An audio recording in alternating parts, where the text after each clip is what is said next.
nuk ka lidhje fare me fushatën zgjedhore.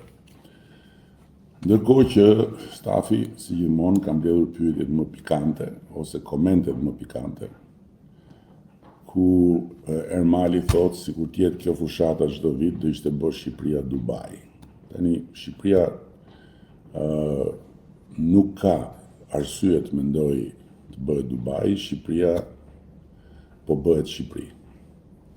Dhe po bëhet Shqipëri, do me thënë, po bëhet një vend me emrin e vet, me respektin e vet në kombëtar dhe me forcën e vet tërheqëse, se ndryshe nuk do vinin këtu Ermal 12 milion turistë.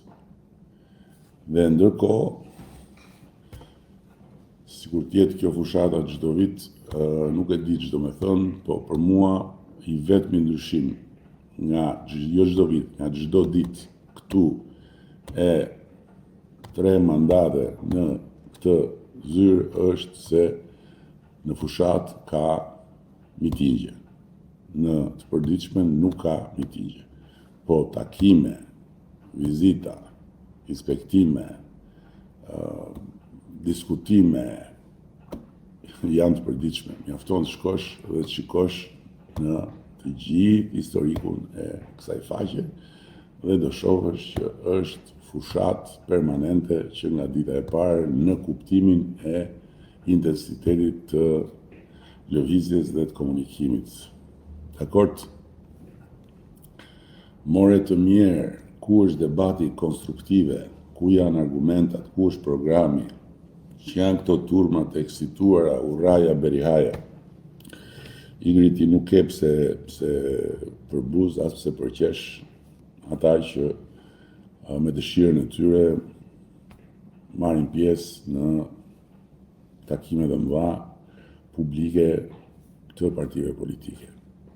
Për sa i përket argumentave dhe programit, është shumë interesant, sepse programi është mjafton të duash ta gjesh dhe gjen vetëm të kesh ama kohë dhe nerva që ta lexosh deri në fund, se programi ynë është program qeverisës, është i detajuar në çdo aspekt. Ne nuk jemi një parti politike që duam të vim në qeveri, që nuk dim fare se ç'është qeverisja, që s'kemi qenë ndonjëherë kurrë brenda në mekanizmin e shtetit, edhe imagjinojmë se si mund të bëhet dhe shtojmë dozat nga dëshira që ta bëjmë këtë gjë të duket fush me lule.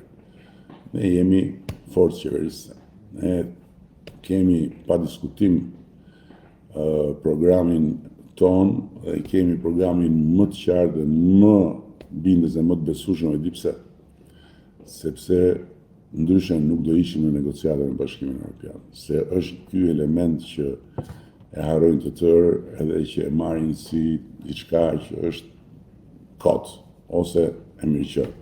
Nuk do ishte Shqipëria në tryezën e negociatave me Bashkimin Evropian nëse nuk do ishte sot një vend tjetër nga ai që ishte kur ne morëm detyrë. Nuk do ndodhte dot kjo gjë. Nuk ulet Bashkimi Evropian të negociojë antarësimin me vende që nuk përmbushin standarde dhe kritere që premtojnë në një kohë të shkurtër përfundimin e ciklit të shtetbërjes.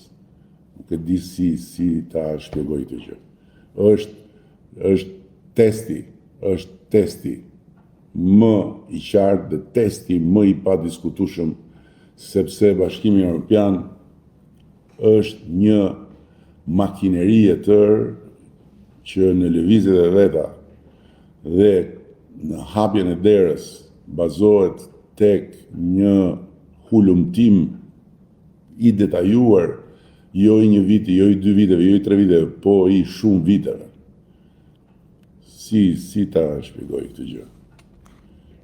Ku është programi?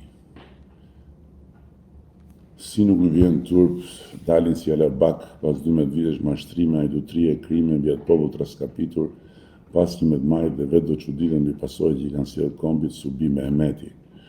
Subi, ky është natyrisht opinioni yt, një opinion komplet personal, i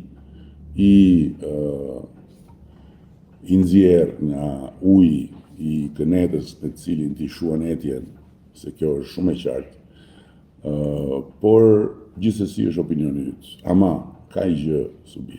Populli është më i mençur se unë dhe se ti. Populli di vetë se çfarë gjykon, si gjykon dhe si vendos.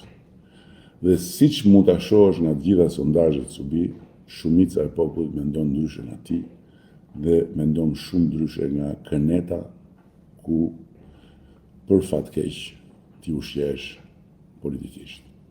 Më kupton? Dhe është vërtet, si ta them, është vërtet